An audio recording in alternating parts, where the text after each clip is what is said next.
नमस्कार। आज की इस वीडियो में हम यहाँ पे इम्पोर्टेंट लेक्चर करने वाले हैं। बायोलॉजी क्लास +1 का फर्स्ट लेक्चर होगा यहाँ पे। और यहाँ पे फर्स्ट हम जाओ लेसन नंबर 1 यहाँ पे जाओ आज करने वाले हैं, यानी कि द लिविंग वर्ल्ड के बारे में जो हम यहाँ पे जानने वाले हैं। तो ऑलरेडी हम यहाँ पे जो साइंस की डेफिनेशन कर चुके हैं। ऑलरेडी हम फिजिक्स, केमिस्ट्री और बायोलॉजी की जो है डेफिनेशन जान चुके हैं। और ऑलरेडी हम जो यहाँ पे बायोलॉजी का फादर और बायोलॉजी की जो है वो टाइप्स, बॉटनी और जूलॉजी के बारे में जान चुके हैं और उसके फादर के बारे में जो है जान चुके हैं। तो आपको सिर्फ इतना से बताना है, who is the father of who is the father of biology who is the father of biology, आपको ये बताना है। और एक और बताओ, who is the father of botany who is the father of botany and also ये भी बताओ कि who is the father of zoology. तो इनका आंसर आप दीजिए अच्छे से। तो कमेंट सेक्शन में इसका आंसर दीजिएगा सबसे पहले तो। और जो भी हम करेंगे तो उसके आप अच्छे से पढ़ के जाओ, उसके नोट्स बनाइए अच्छे से। और कमेंट सेक्शन में जाओ, आप जाओ ये भी बताइएगा कि आपको जो मेरा लेक्चर कैसा लगा। तो नायब तहसीलदार की अगर आप तैयारी कर रहे हैं तो नायब तहसीलदार की जो टेस्ट सीरीज है वो उसका लिंक मैंने डिस्क्रिप्शन बॉक्स में डाला हुआ है। वहां से आप जो है डाउनलोड कर सकते हैं, उसको ज्वाइन कर सकते हैं, टेस्ट सीरीज को सॉल्व कीजिए अच्छे से। और टेलीग्राम पे मैं आपको कोशिश करूंगा कि जो पीडीएफ है लेक्चर का वो आपको शेयर कर दूं वहाँ पे, तो आप उसको ज्वाइन कर लीजिए। लिंक उसका भी डिस्क्रिप्शन बॉक्स में डाला हुआ है, ठीक है। और शुभम जी के ट्रिक एप्लीकेशन के अंदर भी जाओ, मैंने बायोलॉजी के जाओ कंप्लीट प्लेट लिस्ट डाली हुई है, तो आप उसको जो है ज्वाइन कर लीजिए। शुभम जी के ट्रिक एप्लीकेशन का जो लिंक है वो भी डिस्क्रिप्शन बॉक्स में आपको मिल जाएगा। तो आज हम जो है यहाँ पे द लिविंग वर्ल्ड के बारे में जो है यहाँ पे जानने की कोशिश करेंगे। तो ये चलिए वीडियो को स्टार्ट करते हैं। सबसे पहले तो यहाँ पे याद रखना है the living world the living world. Simple सी बात है, लिविंग के बारे में आप हम जो यहाँ पे जानेंगे क्योंकि हमने पहले ही पढ़ा है बायोलॉजी में कि बायोलॉजी का मतलब क्या होता है। आपका बायो का मतलब क्या होता है, लाइफ, या फिर लिविंग से रिलेटेड होता है। तो यहाँ पे हम सबसे पहले आज यही जानने की कोशिश करेंगे कि लिविंग होता क्या है असल में। देखो, जो अर्थ है आपकी, वहां पे बहुत सारे जो अर्थ के ऊपर जो बहुत सारे ऑर्गेनिजम्स हैं, यानी कि कुछ लिविंग है उसमें से और कुछ वहां पे जाओ नॉन लिविंग है। अर्थ के ऊपर जाओ कुछ लिविंग सब्सटेंस है, कुछ नॉन लिविंग सब्सटेंस है। लिविंग में आपके जाओ प्लांट्स आते हैं और एनिमल्स आते हैं, और जितने भी छोटे छोटे माइक्रो ऑर्गेनिजम्स आते हैं वो लिविंग में आते हैं। और नॉन लिविंग में आपके जाओ याद रखना है आपको कि जितने भी स्टोन्स आते हैं ये सब आपके जो नॉन लिविंग्स में जो है वो आते हैं, ठीक है। इसको आपने याद रखना है, ठीक है। इसको आपने जो है याद रखना है, ठीक है। अब यहाँ पे एक और चीज मेरे को ये बताइएगा कि कोई ऐसा लिविंग ऑर्गेनिज्म जो कि लिविंग भी बिहेव करता है और नॉन लिविंग भी जो है वो बिहेव करता है, ठीक है। अगर वो शरीर के अंदर है तो वो लिविंग बिहेव करेगा, अगर वो शरीर के बाहर है तो वो नॉन लिविंग बिहेव करेगा। तो ऐसा कोई ऑर्गेनिज्म जो लिविंग भी है और नॉन लिविंग भी है। एग्जाम्पल ऑप्शन दे रहा हूं मैं आपको। क्या बैक्टीरिया है, क्या वायरस है, क्या प्रोटोजोआ है, क्या एल्गी है, क्या फंजाई है। इसका आंसर दीजिए कमेंट सेक्शन में कि ऐसा कोई लिविंग ऑर्गेनिज्म जो आपका लिविंग भी बिहेव करता है, नॉन लिविंग भी बिहेव करता है। अब यहाँ पे बात आती है हमारा लिविंग के बारे में। ये तो बताया मैंने आपको कि अर्थ पे लिविंग भी है, नॉन लिविंग भी है। लिविंग में प्लांट्स आते हैं और एनिमल्स आते हैं और छोटे छोटे माइक्रो ऑर्गेनिज्म आते हैं, और नॉन लिविंग में स्टोन्स आते हैं, ठीक है। अब यहाँ पे बात होती है कि लिविंग क्या क्या होता है असल में। देखो यहाँ पे जो एक कोई सेटिस्फैक्ट्री जो डेफिनेशन नहीं है लाइफ की, लेकिन फिर भी जो हम लिविंग को सबसे पहले तो ग्रोथ के आधार पर, दूसरा शेप एंड साइज के आधार पर, ठीक है। सबसे पहले तो ग्रोथ के आधार पर, दूसरा हम यहाँ पे जाओ शेप एंड साइज के आधार पर, तीसरा याद रखेंगे हम रिप्रोडक्शन के आधार पर, चौथा मेटाबॉलिज्म के आधार पर। पांचवा याद रखेंगे सेलुलर स्ट्रक्चर के आधार पर। छठा कॉन्शियसनेस के आधार पर। अब सातवां आप याद रखेंगे कि जो लाइफ साइकिल है, डेफिनेट लाइफ साइकिल चलती है, उसके आधार पर आंकेंगे। आठवां याद रखेंगे जो मूवमेंट्स होती है बॉडी के अंदर, उसके आधार पर यहाँ पे आगे। नौवां हम यहाँ पे याद रखेंगे कि प्रोटोप्लाज्म के आधार पर जो हम यहाँ पे बताएंगे। दसवां हम यहाँ पे सेल्फ रेगुलेशन के आधार पर जो है बताएंगे। ठीक है, तो बहुत सारे ऐसे पॉइंट्स हैं, जैसे यहाँ पे दिया हुआ है कोऑर्डिनेशन। कोऑर्डिनेशन कैसा रहेगा ऑर्गेनिज्म के अंदर, तो वो भी लिविंग के बारे में बताएगा। ठीक है, और वेरिएशंस जो आती है, चेंजेस, उसके बारे में भी बताएंगे हम यहाँ पे आज। ठीक है, और डेथ के बारे में भी बताएंगे। एंड यहाँ पे बहुत सारी ऐसी चीजें हैं जैसे कि हीलिंग की प्रॉपर्टी होती है, उसके बारे में भी बताएंगे। अब यहाँ पे देखो जेनेटिक मटेरियल के बारे में भी बताएंगे। ठीक है, तो इसको एक एक करके जो सॉल्व करते हैं, एडेप्टेशंस के बारे में बताएंगे। तो एक एक करके जो यहाँ पे पॉइंट्स को सॉल्व करते हैं, उस आधार पे जो हम लिविंग को जो कैरेक्टराइज जो करेंगे। ठीक है, एट लास्ट यहाँ पे जो डेथ के बारे में हम यहाँ पे जो है बताएंगे। तो सिंपल सी बात है, एक एक करके जो सॉल्व करते हैं यहाँ पे इसको। सबसे पहले तो यहाँ पे देखिएगा, सबसे पहले लिविंग। लिविंग क्या है, यानी कि जो लाइफ एग्जिस्ट करते हैं। सबसे पहला कैरेक्टर क्या बताया मैंने आपको, शेप एंड साइज। क्या कैरेक्टर है, शेप एंड साइज। देखो जितने भी लिविंग बींग्स होते हैं उनकी डेफिनेट शेप होती है। क्या होती है, डेफिनेट शेप होती है। जितने भी लिविंग बींग्स होते हैं उनकी जो डेफिनेट जो शेप होती है, वो एक तरह से मॉडिफाइड होते हैं। क्या होते हैं, वो मॉडिफाइड होते हैं। ठीक है, और लिविंग बींग्स में आपको याद रखना है जिनकी डेफिनेट शेप होती है उनको क्या बोलते हैं, हम मॉर्फस बोलते हैं। क्या बोलते हैं हम उनको मॉर्फस बोलते हैं। और जो नॉन लिविंग बींग्स होते हैं उनकी डेफिनेट शेप नहीं होती है। नॉन लिविंग बींग्स की डेफिनेट शेप जो है वो नहीं होती। जिनकी डेफिनेट शेप नहीं होती उनको हम क्या बोलते हैं, अमॉर्फस। तो सिंपल सी बात है, जिनकी डेफिनेट शेप होगी वो सब क्या कहलाएंगे आपके, वो लिविंग बींग्स कहलाएंगे। क्या कहलाएंगे, वो लिविंग बींग्स कहलाएंगे। ठीक है, फॉर एग्जाम्पल प्लांट्स की अगर बात करें तो याद रखो उसके अंदर रूट्स होती है जो कि आपके सबमर्ज्ड है सॉइल के अंदर। फिर आपकी स्टेम है, ठीक है, जो कि आपकी जो बाहर आपको दिखाई देती है। फिर उसमें जो छोटी छोटी लीव्स आ जाती है। ठीक है, उसमें लीव्स आ जाती है। फिर आपका जो उसमें कुछ और टहनी आते हैं जिसमें फ्लावर्स लगे होते हैं इस तरह से।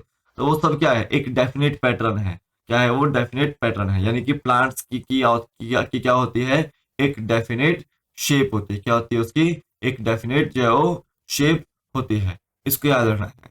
वेयर एज स्टोन की या नॉन लिविंग बींग की कोई भी जो एक डेफिनेट जो है वो शेप नहीं होती है। ठीक है, ये आपको याद रखना है। तो वो अमॉर्फस जो कंडीशन जो कहलाती है, इसको आपने याद रखना है। ठीक है, अब यहाँ पे जाओ सेकंड पॉइंट देखेंगे, ग्रोथ एंड डेवलपमेंट का, ग्रोथ का। ठीक है, जितने भी लिविंग ऑर्गेनिज्म होते हैं उसके अंदर जाओ ग्रोथ होती है। और जितनी भी ग्रोथ होती है वो इंटरनल होती है। क्या होती है, इंटरनल होती है। और वहां पे जाओ बायोलॉजिकल प्रोसेसेस जाओ चलती है। ठीक है, क्या चलती है वहां पे, बायोलॉजिकल प्रोसेसेस जाओ चलती है। तो याद रखना है कि जितने भी लिविंग ऑर्गेनिज्म होते हैं वो ग्रोथ जो है वो शो करते हैं। क्या करते हैं, वो ग्रोथ शो वो करते हैं। जैसे कि प्लांट्स होते हैं। ठीक है, देखो सेल्फ से जो है वो बॉडी बनती है। क्या बनती है, सेल्फ से बॉडी बनती है। जब सेल्स जो है वो बहुत सारे बनेंगे, ठीक है, तो वो क्या बनाएंगे, टिश्यूज बनाएंगे। तो ये ग्रोथ ही तो हो रही है। ठीक है, ग्रोथ ही तो हो रही है। जब बहुत सारे टिश्यूज बनेंगे तो आपका वो ऑर्गन बनेगा। अब बहुत सारे ऑर्गन्स मिलेंगे तो आपका ऑर्गन सिस्टम बनेगा। तो ये पूरी की पूरी क्या है, वो ग्रोथ ही है। क्या है, वो ग्रोथ ही है।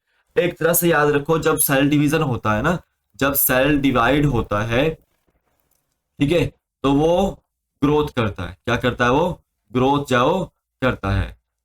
तो ग्रोथ का फैक्टर क्या है यहाँ पे, सेल डिवीजन है। कि सेल डिवीजन की वजह से जो यहाँ पे प्लांट्स और एनिमल्स के अंदर जाओ ग्रोथ हो रही है। तो जितने भी लिविंग बींग्स है वहां पे जो आपको ग्रोथ देखने को मिलती है ड्यू टू सेल डिवीजन। किसकी वजह से, सेल डिवीजन की वजह से। वेयर एज अगर यहाँ पे देखा जाए कि जितने भी नॉन लिविंग होते हैं, क्या होता है, नॉन लिविंग जितने भी होते हैं सच एज स्टोन्स, वहां पे जो है आपको जो एक्सटर्नल फैक्टर्स की वजह से, एक्सटर्नल फैक्टर्स की वजह से जो ग्रोथ देखने को मिलती है। ठीक है, तो जहां पे आपको जो एक्सटर्नल फैक्टर्स की वजह से जो ग्रोथ देखने को मिलती है, जहां पे जो स्ट्रक्चर का जो साइज है इंक्रीज होता है, तो उस कंडीशन को क्या बोलते हैं हम, एक्रीशन बोलते हैं। क्या बोलते हैं उसको, एक्रीशन बोलते हैं। तो यहाँ पे याद रखना है जितने भी नॉन लिविंग होते हैं आपके, वो ग्रोथ करते हैं एक्सटर्नल फैक्टर्स की वजह से। मान लो ये बो आपका जाओ स्टोन है, क्या ये स्टोन है। अब यहाँ पे जाओ, इसके ऊपर कुछ और स्टोन के पार्टिकल्स बैठ गए तो ये बड़ा हो गया। ठीक है, फिर कुछ और बैठ गए तो और बड़ा हो गया, फिर कुछ और बैठ गए तो और बड़ा हो गया। तो ये जो एक्सटर्नल फैक्टर्स की वजह से जाओ ग्रोथ कर रहा है, किसकी वजह से, एक्सटर्नल फैक्टर्स की वजह से ग्रोथ कर रहा है ये। ठीक है, इसको याद रखना है। नेक्स्ट देखिए यहाँ पे रिप्रोडक्शन की बात आती है। थर्ड पॉइंट है यहाँ पे रिप्रोडक्शन। तो इस ये बहुत ज्यादा इंपॉर्टेंट पॉइंट है। तो पॉइंट है, जितने भी लिविंग ऑर्गेनिज्म है, जितने भी लिविंग ऑर्गेनिज्म है, उनके पास क्या है, प्रॉपर्टी, रिप्रोडक्शन की जाओ प्रॉपर्टी होती है। रिप्रोडक्शन का मतलब क्या है कि अपने ऑफस्प्रिंग को रिप्रोड्यूस करना, टू प्रोड्यूस ऑफस्प्रिंग। यानी कि कोई भी ऑर्गेनिज्म है, चाहे वो प्लांट है चाहे वो एनिमल है, उसके पास कैपेसिटी क्या है कि वो अपने ऑफस्प्रिंग को जाओ प्रोड्यूस कर सकता है। क्या कर सकता है, वो प्रोड्यूस जाओ कर सकता है, या फिर जाओ रिप्रोड्यूस जाओ कर सकता है। अब रिप्रोडक्शन जो यहाँ पे याद रखना है, मेनली यहाँ पे जो दो टाइप का दिया हुआ है। एक है सेक्सुअल रिप्रोडक्शन, क्या है वो, सेक्सुअल। और एक है आपका एसेक्सुअल रिप्रोडक्शन। एक होता है वेजिटेटिव रिप्रोडक्शन, लेकिन जनरली जो वेजिटेटिव रिप्रोडक्शन है वो एसेक्सुअल की तरह ही जो बिहेव करता है। तो हम इसको जो दो टाइप से यहाँ पे लेते हैं। देखो, एसेक्सुअल रिप्रोडक्शन में विदाउट फ्यूजन ऑफ गैमेट्स होता है produce, without fusion of gametes जो प्रोड्यूस होता है organism. Whereas sexual reproduction में फ्यूजन होना चाहिए गैमेट्स का, फ्यूजन ऑफ गैमेट्स जो होता है। ठीक है, याद रखना है। और वेजिटेटिव रिप्रोडक्शन में जाओ, कोई भी वेजिटेटिव पार्ट हो प्लांट का, चाहे वो बर्ड हो, ठीक है, तो वो रिप्रोड्यूस करती है, वो करती है, वो क्या करती है, वो एक न्यू प्लांट को डेवलप कर देती है, तो वो वेजिटेटिव जो रिप्रोडक्शन होती है। तो एक सेक्सुअल रिप्रोडक्शन में आपका जाओ बर्डिंग भी आता है, ठीक है, आपका रीजनरेशन भी आता है। क्या आता है, रीजनरेशन भी आता है, इसको याद रखना है। और एक और याद रखना है आपको, फ्रेगमेंटेशन भी आती है। क्या आती है, फ्रेगमेंटेशन भी जो यहाँ पे आती है। ठीक है, तो ये इंपॉर्टेंट है आपको जो है एग्जाम पॉइंट ऑफ व्यू से। बर्डिंग में बर्ड के थ्रू जाओ डेवलप करेगा।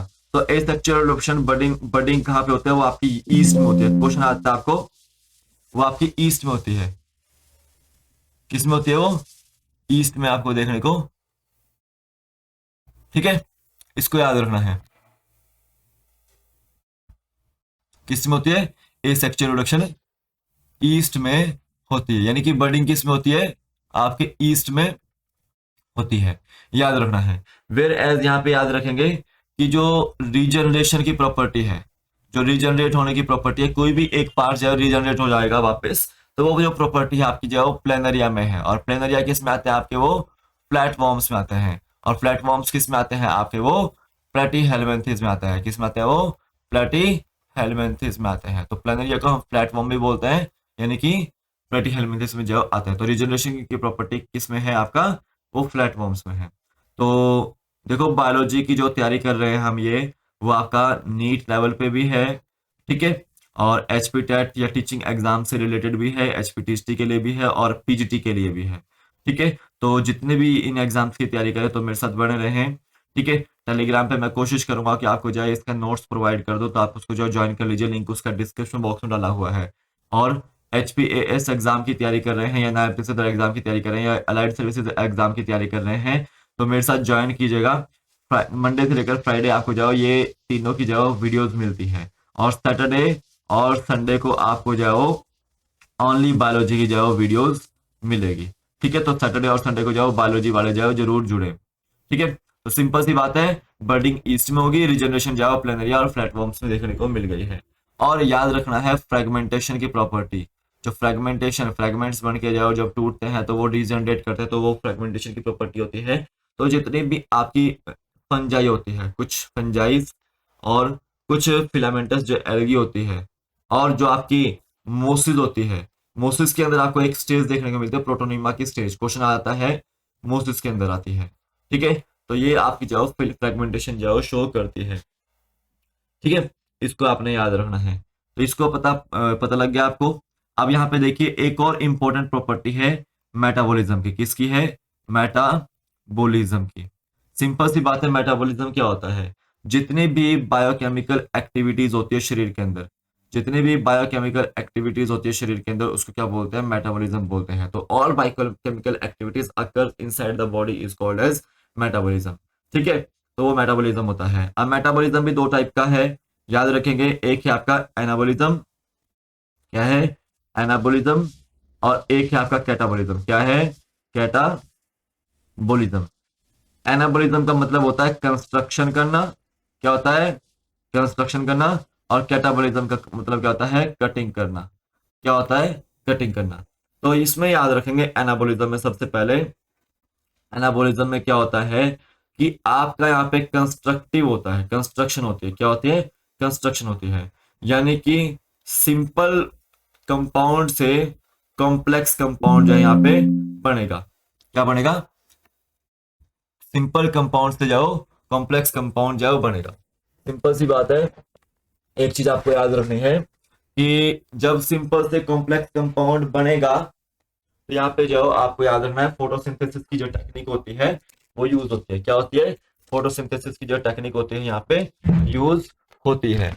इसको याद रखना है। जस्ट सेकंड में आपको जो एक बार चार्जिंग में ले जाता है लैपटॉप, ठीक है। इसको आपने याद रखना है। और वहीं जो आपका एनाबॉलिज्म होता है, वहां पे ये याद रखें कि आपका डिस्ट्रक्टिव जो मेटाबॉलिज्म होता है, क्या होता है? डिस्ट्रक्टिव मेटाबॉलिज्म यहाँ पे देखने को मिलता है, ठीक है। तो एक बार दोबारा बता देता हूं मैं आपको कि जो एनाबॉलिज्म होता है वहां पे कंस्ट्रक्टिव मेटाबॉलिज्म होता है, और जो आपका जो कैटाबॉलिज्म होता है, क्या होता है? कैटाबॉलिज्म होता है, वहां पे डिस्ट्रक्टिव मेटाबॉलिज्म जो होता है, ठीक है। यहां पे इतना याद रखो, कॉम्प्लेक्स से कैटाबॉलिज्म में सिंपल वन में जाओ टूटता है। दिखाता हूं मैं आपको करके। ये है आपका एनाबॉलिज्म की रिएक्शन। एज इन केस अगर हम फोटोसिंथेसिस की रिएक्शन को देखते हैं, किसकी रिएक्शन को? फोटोसिंथेसिस की रिएक्शन को देखते हैं, तो याद रखेंगे वहां पे कंस्ट्रक्शन हो रही है कि 6 कार्बन डाइऑक्साइड के मॉलिक्यूल हैं, वो 6 वाटर के मॉलिक्यूल के साथ मिलते हैं सनलाइट की प्रेजेंस में, ठीक है। तो वो क्या बनाते हैं? ग्लूकोज का मॉलिक्यूल बनाते हैं। यानी कि वहां पे जाओ कंस्ट्रक्शन हो रही है। क्या हो रही है? कंस्ट्रक्शन हो रही है। तो ये आपकी जो क्या है? आपकी एनाबॉलिज्म है। यानी कि जो सिंपल कंपाउंड से कॉम्प्लेक्स कंपाउंड यहाँ पे बना है, तो वो जो है प्रोसेस क्या होती है? एनाबॉलिज्म होती है। तो photosynthesis is an example of anabolism. Whereas अगर यहाँ पे देखा जाए कैटाबॉलिज्म में, तो इसका रिवर्स, यानी कि ग्लूकोज आपका टूट जाता है, ठीक है। किसमें? 6 कार्बन डाइऑक्साइड के मॉलिक्यूल में और वाटर में। तो ये जो प्रोसेस होती है आपकी वो डिस्ट्रक्टिव यानी कि कैटाबॉलिज्म होती है। क्या होती है? डिस्ट्रक्टिव यानी कि कैटाबॉलिज्म होती है। यानी कि कॉम्प्लेक्स सब्सटेंस से हमने जो है सिंपल में इसको कन्वर्ट कर दिया है। तो ये जो प्रोसेस होती है कैटाबॉलिज्म की, ये रेस्पिरेशन कहलाती है। या कैटाबॉलिज्म का एग्जांपल क्या है? आपका रेस्पिरेशन है। तो एनाबॉलिज्म का एग्जांपल फोटोसिंथेसिस और कैटाबॉलिज्म का एग्जांपल रेस्पिरेशन है, ठीक है। तो जितनी भी बायोकेमिकल एक्टिविटीज होती है शरीर के अंदर, उसको क्या बोलते हैं? हम मेटाबॉलिज्म बोलते हैं, ठीक है। एक और चीज आपको याद रखनी है, पांचवा पॉइंट यहाँ पे, कि जो भी हमारा शरीर बनता है, जो भी हमारा शरीर बनता है सेल से बनता है। क्या बनता है? सेल से बनता है। तो सेल की खोज किसने की थी? रॉबर्ट हुक ने की थी। इतना याद रखेंगे। 1665 के आसपास जो है रॉबर्ट हुक ने जो इसकी खोज की थी। तो याद रखें, सेल जो है वो स्ट्रक्चरल एंड फंक्शनल यूनिट है लाइफ की। ठीक है, इसको याद रखना है। और एक और चीज याद रखना है कि जो होल बॉडी है वो सेलुलर स्ट्रक्चर है। होल बॉडी कैसी है? वो सेलुलर स्ट्रक्चर है, यानी कि वो सेल्स से बनी हुई है। इसको याद रखना है। तो यहाँ पे देखेंगे सेलुलर स्ट्रक्चर के बारे में। सेलुलर स्ट्रक्चर के बारे में एक होती है यूनिसेलुलर, एक होता है मल्टी सेलुलर। क्या होता है? Multi cellular. तो सिंपल सी बात है, यूनिसेलुलर जो सिंगल सेल से बना होता है, और जो मल्टी सेलुलर होता है वो बहुत सारे सेल से मिलकर बने हुए होते हैं। ठीक है, वो बहुत सारे सेल से जो है मिलकर बने हुए होते हैं। एज इन केस एग्जांपल के तौर पे ह्यूमन बींग्स या एनिमल्स जितने भी होते हैं वो सब आपके मल्टी सेलुलर होते हैं। वेयर एज जैसे बैक्टीरिया होता है वो आपका यूनिसेलुलर होता है। क्या होता है? वो यूनिसेलुलर होता है। ठीक है, इसको याद रखना है। तो जनरली जितने भी मोनेरन्स आते हैं, मैक्सिमम मोनेरन्स आपके जो यूनिसेलुलर में भी जो है देखने को मिलते हैं। ठीक है, तो सेलुलर स्ट्रक्चर क्या होता है? जितना भी लिविंग ऑर्गेनिज्म है वो मेड अप ऑफ सेल्स। किससे बना होता है? वो मेड अप ऑफ सेल्स। एक और प्रॉपर्टी आप यहाँ पे देखेंगे, कॉन्शियसनेस की प्रॉपर्टी। कॉन्शियसनेस की प्रॉपर्टी क्या होती है? कि जितना भी लिविंग ऑर्गेनिज्म होता है वो अपनी सराउंडिंग से, जो अपनी सराउंडिंग है उससे अवेयर होता है। किससे अवेयर होता है? अपनी सराउंडिंग से जो अवेयर होता है।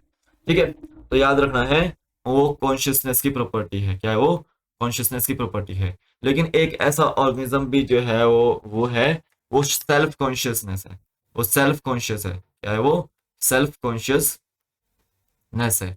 ठीक है, तो ऐसा कौन सा ऑर्गेनिज्म है? वो है आपका ह्यूमन बींग्स। तो ये एबिलिटी है लिविंग की कि वो कॉन्शियस है। क्या है? क्या है? वो कॉन्शियस है। वो आपके जाओ सराउंडिंग से अवेयर है। वो एकदम से रिएक्शन करता है, एकदम से रिस्पॉन्स देता है। ठीक है, और वो आपका जाओ एनवायरनमेंट के हिसाब से जाओ अपने आप को ढालता रहता है। ठीक है, अपने आप को अपने जो रिस्पॉन्स देता रहता है, तो उसको क्या बोलते हैं? सेंसिटिविटी बोलते हैं। क्या बोलते हैं उसको? सेंसिटिविटी बोलते हैं। ठीक है, याद रखना है।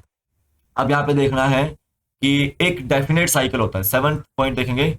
एक डेफिनेट लाइफ साइकिल होता है ऑर्गेनिज्म की लाइफ में। क्या होता है? एक डेफिनेट लाइफ साइकिल होता है। सिंपल सी बात याद रखेंगे कि पहले बर्थ होगा, फिर ग्रोथ होगी, फिर डेवलपमेंट होगी, फिर रिप्रोडक्शन होगी। ठीक है, फिर आर्ट एट लास्ट जो है डेथ होगी। क्या होगी? वो डेथ होगी। ठीक है, ये डेफिनेट लाइफ साइकिल जो है चलती रहती है। 8th पॉइंट देखेंगे यहाँ पे मूवमेंट्स का। तो जितने भी लिविंग ऑर्गेनिज्म होते हैं वो लोकोमोशन करते हैं, यानी कि मूवमेंट करते हैं। ठीक है, चाहे वो प्लांट्स हो चाहे वो एनिमल्स हो। लेकिन याद रखना है, वो आपको याद रखना है कि प्लांट्स के अंदर जो है वो इंटरनल मूवमेंट होती है। क्या होती है? प्लांट्स के अंदर जो इंटरनल मूवमेंट होती है, वो क्लियर मूवमेंट्स जो एग्जिबिट नहीं करते हैं। ठीक है, जो वो आपके जो प्लांट्स होते हैं वो एंकर होते हैं सॉइल के अंदर, लेकिन उसके अंदर जो इंटरनल जो मूवमेंट होती रहती है। ठीक है, इसका वेयर एनिमल जो वो आपके मूवमेंट जो इधर उधर करते रहते हैं। एक और चीज याद रखना है प्रोटोप्लाज्म के बारे में। प्रोटोप्लाज्म क्या है असल में? ये है आपका physical basis of life. Physical basis of life ये है। सिंपल सी बात याद रखेंगे, जितने भी वाइटल एक्टिविटीज होती है सब सेल के अंदर, वो सबकी जाओ सब कौन करता है? वो प्रोटोप्लाज्म ही जाओ करता है। तो प्रोटोप्लाज्म को हम क्या बोलते हैं? फिजिकल बेसिस ऑफ लाइफ यहाँ पे बोलते हैं। 10वां पॉइंट यहाँ पे देखेंगे। ठीक है, सेल्फ रेगुलेशन। क्या है यहाँ पे? सेल्फ रेगुलेशन का जो पॉइंट है। सेल्फ रेगुलेशन में होता क्या है कि जो हमारा जो ऑर्गेनिज्म का बॉडी है वो आपका जैसे ग्रोथ हो रहा है या एक्सक्रीशन हो रहा है, डेवलपमेंट हो रहा है, रिप्रोडक्शन हो रहा है, मेटाबॉलिक एक्टिविटीज जितनी भी हो रही है वो एक कंट्रोल सिस्टम के तहत हो रही है। किसके तहत हो रही है? वो कंट्रोल सिस्टम के तहत जो हो रही है। तो उस प्रॉपर्टी को क्या बोलते हैं? हम सेल्फ रेगुलेशन बोलते हैं। ठीक है, वो रेगुलेट किसकी वजह से? वो कंट्रोल सिस्टम की जो वजह से हो रही है, तो उसको क्या बोलते हैं? हम सेल्फ रेगुलेशन बोलते हैं। वो अपने आप ही जो वर्क करती है। क्या करती है? वो अपना आप ही वर्क करती है। अब यहाँ पे याद रखना है कोऑर्डिनेशन। कोऑर्डिनेशन यहाँ पे सिंपल सी बात है, ये बोला गया है कि जितने भी ऑर्गेनिज्म के जो पार्ट्स होते हैं वो एक दूसरे के साथ जाओ कोऑर्डिनेट करते हैं। क्या करता है? वो कोऑर्डिनेट करते हैं या फिर को ऑपरेट जाओ करते हैं। को ऑपरेट जाओ करते हैं। ठीक है, बेटर फंक्शनिंग जाओ वहां पे एक दूसरे के साथ तालमेल जाओ रखते हैं। ठीक है, तो यहाँ पे याद रखना है नेक्स्ट पॉइंट। एक पॉइंट होता है, एक एक जो है वो वेरिएशन टॉपिक टॉपिक आता है, जो जनरली जेनेटिक्स में आपको वेरिएशन टॉपिक देखने को मिलेगा।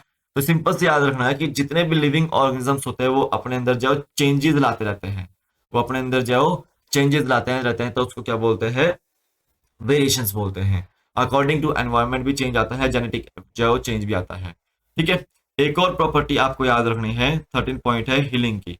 हीलिंग की, जैसे मान लो किसी का फ्रैक्चर हो जाता है तो वापस वो हील हो जाता है। ठीक है, तो वो जो है प्रॉपर्टी क्या होती है, हीलिंग की होती है। तो किस जितने भी लिविंग ऑर्गेनिजम्स होते हैं वो अपने ब्रोकन पार्ट को, इंजर्ड पार्ट को हील कर देता है, रिपेयर कर देता है, तो उस प्रॉपर्टी को क्या बोलते हैं, हीलिंग बोल देता है। लेकिन जब ओल्ड एज हो जाती है तो उस समय ये प्रॉपर्टी जो काफी कम जो रह जाती है, हीलिंग की प्रॉपर्टी, याद रखना है। नेक्स्ट पॉइंट देखो, जेनेटिक मटेरियल। जितने भी ऑर्गेनिज्म होते हैं उनके अंदर जो जेनेटिक मटेरियल होता है या तो डीएनए के फॉर्मेट में होता है या फिर आरएनए के फॉर्मेट में होता है।